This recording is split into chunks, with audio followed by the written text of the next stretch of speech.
पाहतात IBN एकमत. आपण आलो चैतन्य बापूजींच्या आश्रमामध्ये. आज या ठिकाणी कन्याभूषण हा कार्यक्रम होता. नेमकं जाणून घेऊया त्यांच्याकडनं की नेमका हा कार्यक्रम कशा संदर्भात होता, का होता आणि दरवर्षी साक्षात ब्रह्म तस्मै श्री गुरुवे नमः। सबसे पहले IBN एकमत को मैं धन्यवाद दूंगा। इस छोटे से कार्यक्रम में आकर आपने मेरे विचार समाज तक पहुंचाने के लिए आपने जो एक सहयोग दिया, इसके लिए आपको बहुत बहुत धन्यवाद। तो कन्या भोजन के पीछे हमारा एक उद्देश्य होता है कि हम लोग नवरात्रि में अनुष्ठान करते हैं, माँ नवदुर्गा की पूजा करते हैं, जिसमें हमारा जप होता है, हवन होता है और उसके बाद में उसका अन्नदान होता है। तो ये कन्या माँ दुर्गा के स्वरूप मानी जाती है और वो एक्चुअली वो पूजा अष्टमी को ही होती है, वो भोजन अष्टमी को ही किया जाता है। लेकिन मैं थोड़ा सा बड़े प्रमाण में करता हूँ, इसके लिए थोड़ा लेट करता हूँ। तो इस माध्यम से मेरा एक ही संदेश देने का रहता है कि समाज में बेटियों के प्रति थोड़ा नकारात्मक विचार है कि बेटियाँ रहती है फिर टेंशन आता है। तो मैं उन लोगों के लिए एक संदेश देना चाहता हूँ कि बंधुओं, जिस घर में बेटी है वही परिवार पूरा माना जाता है। जिस माँ बाप के हाथ से कन्यादान होता है वो माँ बाप का जीवन पूर्ण माना जाता है। इसलिए बेटियाँ ये हमारे लिए, हमारी संस्कृति के लिए बहुत बड़ी धरोहर है। तो हम इनको एक नकारात्मक दृष्टि से न देखते हुए एक सकारात्मक दृष्टि से कि पता नहीं वो कभी मीरा भी बन सकती है। अभी हमारे राष्ट्रपति हुए प्रतिभाताई पाटिल, कितनी महान हमारी भारतीय संस्कृति में नारियां हो चुकी है। तो उनमें कोई निकल भी सकती है, सिर्फ उनको संस्कार की ज़रूरत है। तो हम बेटी का संगोपन करें, हम बेटी को संस्कार दें, बेटी बचाए, बेटी पढ़ाए। और बेटी है तो कल है, नहीं तो आगे चल के हमको बहुत तकलीफ होने वाली है। इस माध्यम से, इस सत्संग के माध्यम से हो, एक छोटे से कार्यक्रम के माध्यम से हो, हम एक संदेश देना चाहते हैं कि हम मातृशक्ति का नवरात्रि में तो बहुत जोरदार हम 9 दिन पूजा करते हैं। सिर्फ मूर्ति पूजा करने से कुछ नहीं होगा। हमारे जो बहन बेटियां हैं उनका हमको उसी तरह आदर करना होगा, तभी हम सही दिल से और सही प्रकार से नवरात्रि मनाएं। हम एक तरफ देवी की पूजा करें और एक तरफ महिलाओं का अनादर करें, उनके साथ में हम गलत व्यवहार करें, वो नवरात्रि नहीं मानी जाएगी। तो सबसे पहले हमने हमारे दृष्टि में नवकन्या को हो या तरुण बेटी हो या मातृशक्ति हो, उनका हम आदर करें, उनका हम नव कन्या के माध्यम से उनका आदर करें, नव दुर्गा के स्वरूप में आदर करें, एक लक्ष्मी के रूप में आदर करें और उनका पूजा करें, उनका सम्मान करें। और हर एक ने महिलाओं का सम्मान करना चाहिए, हमारा नैतिक कर्तव्य है, क्योंकि वो हमारी संस्कृति की बहुत बड़ी धरोहर है। इसलिए मैं निवेदन करूं कि सिर्फ नवरात्रि में हम लोग 9 दिन बिठा ले, नव दुर्गा वो मूर्ति है, वो जड़ के स्वरूप मानी जाती है। लेकिन जो चैतन्य रूप में है हमारे आज के ज़माने में, हमारे चैतन्य के रूप में जो बहन बेटियां हैं उनका हम आदर करें। और जो बहन बेटियां हैं वो भी अपने स्वाभिमान में रहते हुए अपने ऐसे एक अच्छा कार्य करें कि वो भी क्यों नहीं एक अच्छे से सक्षम बने, कराटे सीखे, अच्छे से योगा करे, तो बड़ी IPS भी बन सकती है। और बेटियां यदि जो चाहे मन में ठान ले वो कुछ भी कर सकती है। बेटियों में वो पावर है, सिर्फ माँ बाप ने वो संस्कार उनको जगाने की ज़रूरत है। इसलिए मैं इस कार्यक्रम के माध्यम से एक ही संदेश देना चाहूँगा कि बेटियों ने भी अपना कर्तव्य पूरी तरह करें, माँ बाप के संस्कार में रहे। जब तक वो विवाहित नहीं है तब तक माँ बाप के संस्कार में रहे, और जब विवाहबद्ध हो जाए तब अपने पति के, अपने परिवार के संबंध से रहकर मर्यादा में अपना जीवन जिए, ताकि माँ बाप का परिवार भी खुश रहे और हमारे ससुराल का परिवार खुश रहे। ऐसे मैं हर बार बोलते रहता हूँ कि जो माँ बाप को स्वर्ग ले जाता है उसको बेटा कहते हैं, जो स्वर्ग को नीचे लाए उसको बेटी कहते हैं, और जो घर को ही स्वर्ग बना दे उसको बहू कहते हैं। इसलिए हमारी बेटियों को हम ऐसे संस्कार दें कि वो जब विवाह होकर वो अगले सामने वाले के घर जाए बहू बनकर, तो सामने वाले को ऐसा न लगे कि मेरे घर बेटी आई है, मेरे घर साक्षात लक्ष्मी आई है, मेरे घर बहू नहीं मेरी बेटी आई है। ऐसे उनके अंदर एक भावना जगाकर अपना जीवन इतना सफल बनाए कि हमारा तो जीवन सफल बने, हमारे आजू बाजू रहने वाले हमारा आदर्श ले। इस आदर्श के साथ मातृशक्ति को वंदन करते हुए सर्वे भवन्तु सुखिनः, सर्वे सन्तु निरामया, सर्वे भद्राणि पश्यन्तु माँ कश्चित् दुर्भाग् भवेत्। ओम शांति शांति शांति। गुरुर्मूर्ति पूजामूलं गुरुपदं मंत्रमूलं गुरुर्वाक्यं मोक्षमूलं गुरुकृपा। प्रतिवर्षानुसार अपने श्री गुरुदेव सेवा आश्रम में कन्या भोजन एवं कन्या पूजन का प्रोग्राम। तो आप सभी को पता ही है कि कन्या भोजन में क्यों करता हूँ। हर साल बोलने की जरूरत नहीं, क्योंकि अभी समय कम है। अपने को बेटियों को भोजन कराना है। 10 मिनट के लिए सिर्फ अपन बाबा जी का आशीर्वचन लेंगे। नवरात्रि में हमारा एक अनुष्ठान होता है। उस अनुष्ठान की पूर्णाहुति के लिए अन्नदान आवश्यक होता है। जैसे हम लोग जप करते हैं, जप के बाद हवन करते हैं और हवन के बाद कुछ अंश में अन्नदान किया जाता है। इस माध्यम से बेटियों को बुलाकर एक छोटी सी सेवा हम लोग लेते हैं, क्योंकि ये नवकन्या माँ दुर्गा का स्वरूप माना जाता है। एक पवित्र होती है माँ दुर्गा का नवरात्रि का परम पवित्र त्योहार। इस माध्यम से हम लोग इतना ही एक छोटा सा संदेश देते हैं कि बेटी बचाओ और बेटी पढ़ाओ। क्योंकि बेटी है तो कल है, बेटी नहीं तो कल बहुत तकलीफ होने वाली है। इसलिए मैं 2 शब्द बाद में बोलूंगा कि हमको पहले बाबा जी का आशीर्वचन लेना है। तो अधिक में समय देते हुए मैं मुझे बाबा जी के चरणों में प्रार्थना करूंगा कि बाबा जी हमें अपना आशीर्वाद दें। जय श्री कृष्ण प्यारे मित्रों, आप सभी को और पूज्य बाबा जी को भी।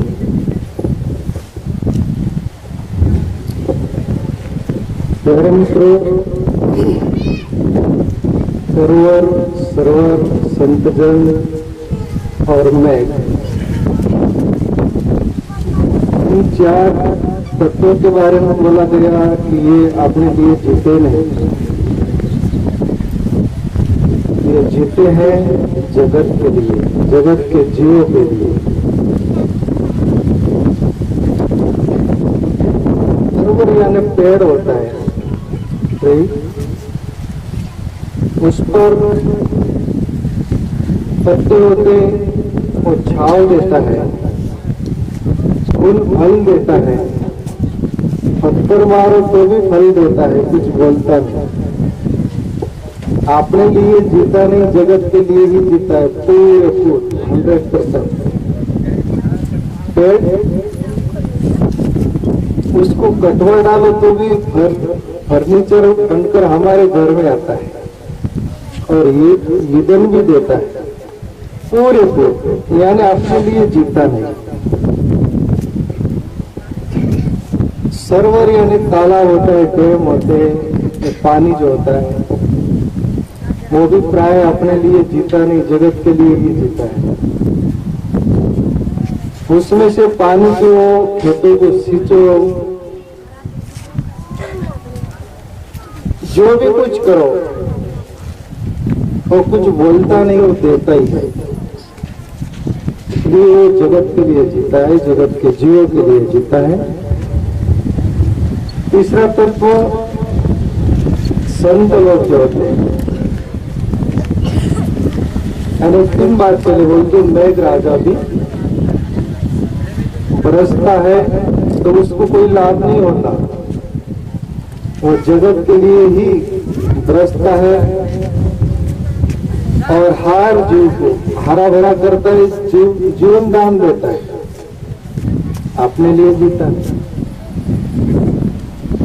वैसे ही संत महात्मा जो होते हैं जगत में हमारे बीच आते हैं, खुद के लिए तो जीते हैं, पहले खुद के लिए नहीं जी तो जग के लिए जी नहीं सकते।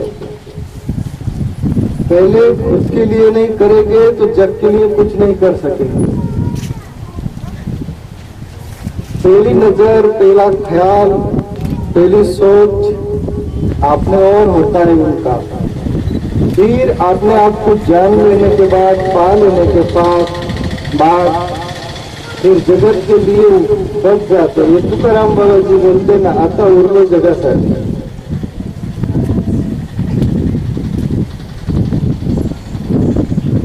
तुका म्हणे मुक्ती परणियली नवरी आता दिवस सारी खड़ी भरी, आता उरलो जगासाठी। आप मेरे लिए जो करना था मैंने किया, पा लिया, जान लिया। अब जानने को शेष और पाने को शेष मेरे लिए बचा नहीं। जो भी कुछ प्रसाद पाया हूं तो जगत के लिए, आगे शेष बचा है मैं बांटूंगा। जगत को सुख शांति आनंद परमात्मा के बारे में, उसके तत्व के बारे में प्रसाद के रूप में मैं बांटूंगा।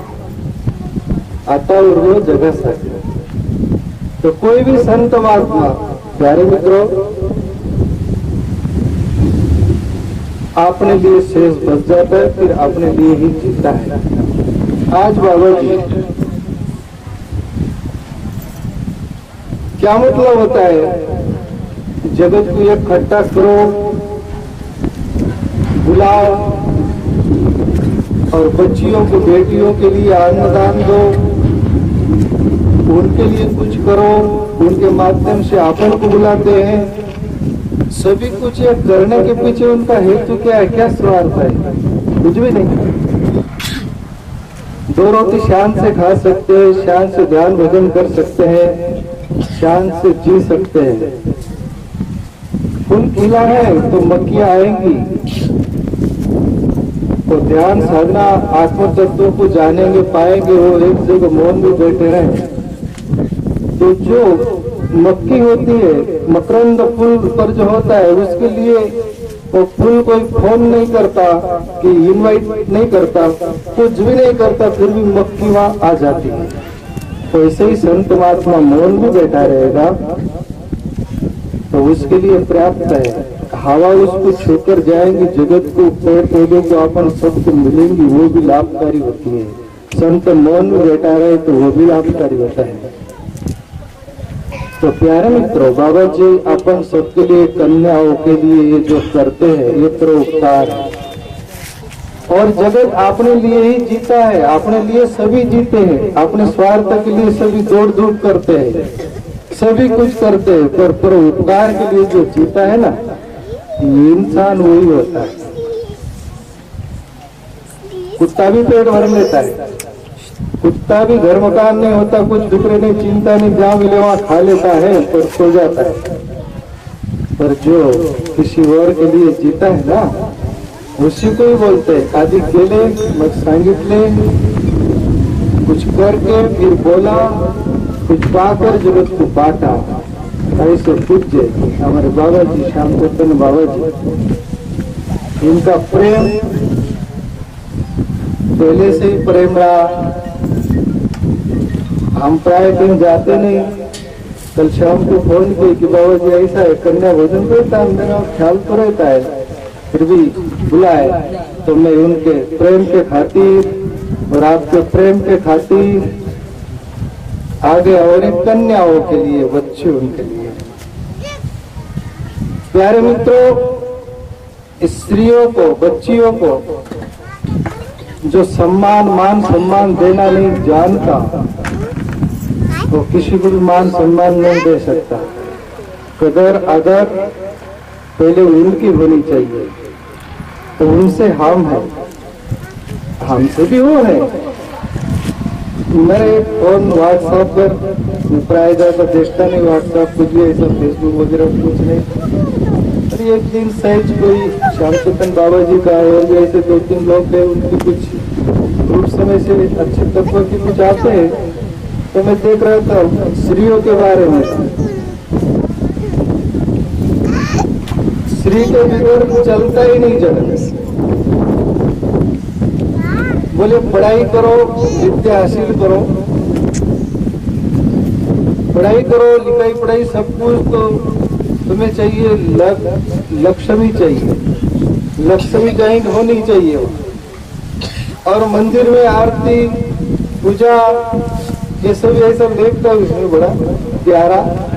तो श्री तत्व चाहिए ही चाहिए हर क्षेत्र में। तो प्यारे मित्रों, कन्याओं को बाबा जी बोल रहे थे और प्राइम मिनिस्टर मोदी भी बोलते हैं बेटी बचाओ पढ़ाओ, तुम अपन भी बोल सकते, सभी बोल सकते हैं। बेटियों को पढ़ाओ लिखाओ, सुशिक्षित यदि रहेगा जीवन तो तुम्हारी भी संसार की उनको जरूरत नहीं। आचार्य चाणक्य बोलते विद्या मित्रम प्रवासेषु, एक बार मित्र संसार छोड़ देगा पर विद्या और कला जो है ना वो संसार छोड़ती है। तो हम बच्चों को कुछ ज्यादा न दे पाए तो कम से कम इतना तो देना, उनकी पढ़ाई लिखाई में सहयोग करना, सपोर्ट करना, खूब पढ़ाना लिखाना, सुशिक्षित बनाना। फिर आगे उनका भाग्य प्रारब्ध है वो लेकर ही आए, पर तुम्हारी अपनी फर्जियात जो है वो पूरी करेंगे। अभी हमारे टाइम में तो देखो हम 3 भाई थे, बहन तो नहीं थी। बड़ा भाई तो पढ़ा लिखा 10वीं 12वीं, छोटा भाई हो गया तो मैं जाता था स्कूल में, तो माँ बाप ने सोचा कि भाई छोटा भाई का ख्याल रख, घर स्कूल में से उठा लिया मुझे। मेरी पढ़ाई नहीं हुई, इसका अर्थ तो मैं अनाड़ी ऐसा नहीं, मैं खूब पढ़ाई किया, 8-10 साल पढ़ाई किया हूँ। मेरा मास्टर भी है और विद्यार्थी में, स्टूडेंट भी, सर टीचर। विद्या चाहिए, पढ़ाई लिखाई चाहिए, उसके भी अंधा है तुम अपन जगह ब्लाइंड। कहीं शहर में जाओ, कहीं तुमको नौकरी पर लगाना हो तो पहले पूछेंगे भाई पढ़ाई कितनी हुई, क्या हुई। दुकान में लगाना हो, कहीं भी कुछ काम में तुम्हारी पढ़ाई पहले पूछी जाएगी, बराबर। तुम बोलोगे अनाड़ी है, हम तो भाई फिर कोई काम नहीं तुम्हारे। तो विद्या मित्रम प्रवासेषु, बाबा जी का मैसेज बेटी बचाओ बेटी पढ़ाओ, ये और विद्या दो और अच्छी संग करो, संत महात्माओं के सच्चे संतों की संग करो, जहाँ तुम्हारी आत्मा बोले गवा दे कि नहीं सही है, तुम्हारी आत्मा कली खिले, प्रसन्नता मिले, आनंद मिले, तुम्हें ऐसा लगे कि सच में संत तत्व सही है। तो ऐसी ऊंची बड़ी संग करते रहना, हरि भजन करते रहना, ध्यान भजन करते रहना, भले लोग संग करते रहना। और क्या बोलूं बाबा जी, 10 मिनट दे तो करीब पूरे हो ही गए होंगे। बोलने की बोझ कुछ है पर बोझ कुछ भी नहीं। आप खुश रहो, खुशहाल रहो, सर्वे सुखिना संतु सर्वे निरामया। ये जो ऋषि मुनियों का वो है कि सब जगत सुखी रहे, निरोग रहे, धन संपत्ति से संपन्न रहे, सब तरह से प्रफुल्लित रहे, यही मैं शुभकामना करता हूँ। तो बेटियां बच्चों आप भी खुश रहो, प्रसन्न रहो, माताएं भाइयों सभी। महिलांचा स्त्री शक्तीचा गौरव करण्याचा कार्यक्रम आपण पाहतो की नवरात्रीमध्ये 9 दिवस दुर्गा मातेचा जगदंबेचा उत्सव अतिशय भक्तिभावाने आणि उत्साहाने करत असतो, पार पाडतो। दुर्गा मातेचा आपण गौरव करतो, म्हणजेच आपण स्त्री शक्तीचा गौरव करतो। परंतु एकीकडे आपण देवीचं पूजन करतो आणि जेवढा सन्मान त्या देवी रूपाला देतो तेवढा सन्मान आपण महिलांना देतो का, हा देखील प्रश्न आजच्या या युगामध्ये फार मोठ्या प्रमाणामध्ये समोर येत आहे। एकीकडे आपण 21व्या शतकाकडे वाटचाल करत आहोत, तंत्रज्ञान त्या ठिकाणी विकसित होत आहे, मानवाचा विकास त्याच्यातून होत आहे आणि हे करत असताना जे काही स्त्री पुरुष समानता आहे तर ही स्त्री पुरुष समानता देखील आपण तितक्याच हिरिरीनं आणि तेवढ्याच आत्मीयतेनं बाळगली पाहिजे, वाढवली पाहिजे असं या ठिकाणी मी आजच्या कार्यक्रमाच्या निमित्तानं आवर्जून सांगतो। आपण जर पाहिलं म्हणजे आम्ही बऱ्याच ठिकाणी कॉलेजला शाळांमध्ये कार्यक्रमासाठी जात असतो, वेगवेगळ्या कार्यक्रमासाठी, आणि त्या ठिकाणी पाहिलं तर मुलींची संख्या जी आहे म्हणजे आम्ही ज्यावेळेस शाळेला होतो त्यावेळेस पेक्षा आणि आता जर पाहिलं तर शिक्षणामध्ये पुढे असणाऱ्या वेगवेगळ्या ऍक्टिव्हिटीमध्ये पुढे असणाऱ्या मुलींची संख्या ही मुलांपेक्षा निश्चितच वाढत आहे. तुम्ही 10वीचे 12वीचे रिझल्ट पहा, घेऊन तुम्ही आता MPSC UPSC जे काही स्पर्धा परीक्षा आहेत त्याचा जर अभ्यास केला तर त्याच्यामध्ये मुलींचं यश मिळवण्याचं जे काही प्रमाण आहे ते लक्षणीयरित्या वाढत आहे.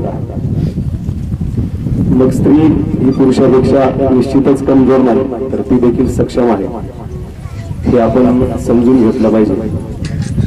आपल्या जळगाव जिल्ह्याचा जर विचार केला म्हणजे आता भारताची परिस्थिती पाहिली तर स्त्री आणि पुरुष हा जो काही रेशो आहे त्याच्यामध्ये स्त्रियांचं पुरुषांपेक्षा जी काही संख्या आहे ती निश्चितच कमी आहे, 933च्या आसपास आहे.